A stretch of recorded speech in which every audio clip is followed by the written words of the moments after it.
Hi, this is CJ with CJatCompRCC.com. In this video, I'm going to be talking about the lengthy process I'm going to be doing to make this Axial SCX10 Dingo have a more realistic looking appearance. I'm going to be painting this vehicle from the outside of the body. Since I'm trying to get a realistic look, I don't want that miles deep ultra gloss that you get with painting from the underside of Lexan. And I'm also not using PS safe paint.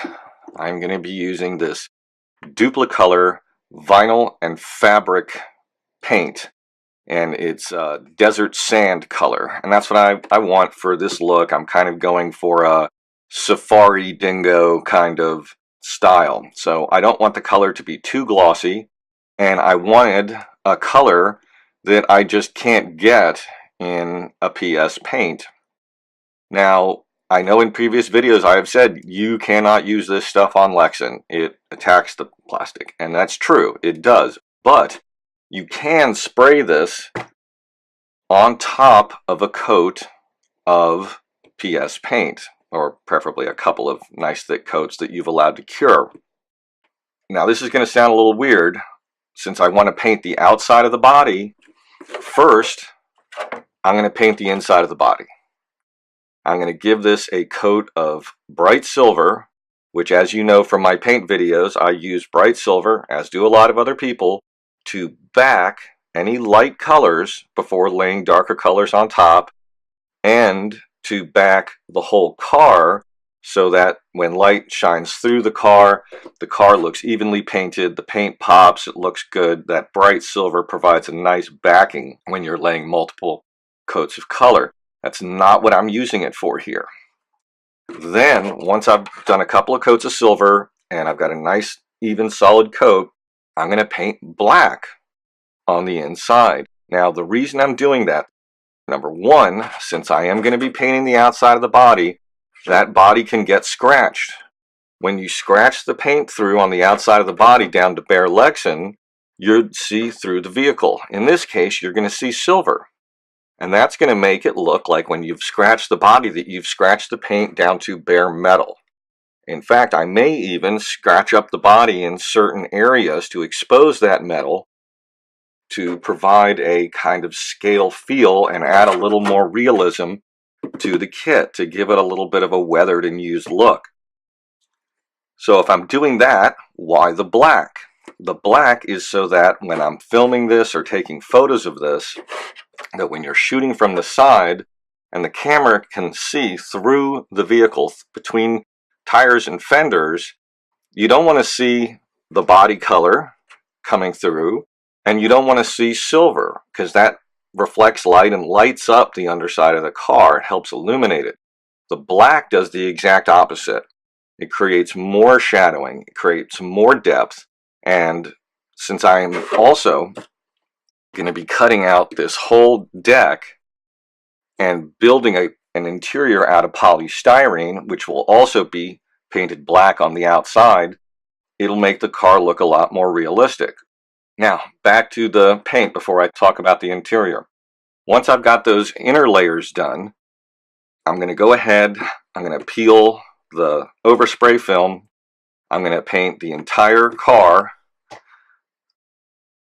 with silver first to create a base coat of PS paint upon which I can paint with this enamel, vinyl, and fabric paint. Once that silver is down and has probably cured at least overnight, if not for a day or two, because I want that to be really solid before I put something on that can attack this plastic, then I'm going to lay this on and I'll let that cure. Then I'm going to paint the dashboard and top of the dash area with either black or gunmetal black, and I'll also mask off around these door hinges and paint those black or gunmetal black to give a little bit more detail, a little bit more scale realism. The windshield is going to need a very similar process. I'm going to have to, as you can see, I've already started applying liquid paint mask. I'm going to have to mask this on both sides, cut out around the windshield, peel from both sides, paint the inside silver, and then I'm going to do, since this is a windshield frame, it's going to stand up, I won't be doing black. I'll be doing silver PS on both sides to provide that backing and scratch through effect. And then both sides will, after they've been shot with silver, will get shot with the desert sand. So it looks like interior parts should, body paint on either side here. I have some diamond plate aluminum. It's scale material, it's very thin, and I'm going to be putting some pieces up on the body here and up on the hood where traditional Dingos, or excuse me, traditional Defender 90s have that material here for people to stand on. And I'm also probably going to put some panels of that material up here, along below the doors and at the rear corners of the vehicle. So I'm going to do a lot to try to make a scale look for this kit. There's also going to be a lot of lighting on this car. I've got LEDs that I've ordered loose and wire, and I've got a couple of axial light bucket kits, which I will go over also in another video. There's going to be running lights on the side. There's going to be multiple spotlights up front. There's plastic grille and headlight sections that will have buckets mounted in them. There's going to be a couple of spots up front and a couple of spots in the rear for large splash lights for backing up. And there's also going to be multiple tail lights and turn lights and some neat little emblems. This Dingo may not be a true scale representation of the Defender 90, but it's definitely what they have modeled it after. Now to the interior. I wanted to do something dramatic and different for this kit, something that demonstrates a lot more modeling skill set than just putting together a kit. What I'm going to do is cut out this deck that has these faux seats and a little bit of body work. I'm going to leave this upper edge where the roll cage attaches and mounts, and I'm going to build an interior box allowing for clearance for the motor transmission and other parts that are going to be attached on and around the chassis.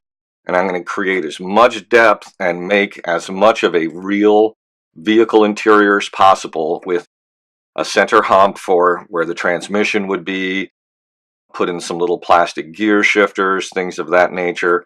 I've got a set of seats coming in that are the same seats Axial uses on their Wraiths, which do have a bit more of an interior to them.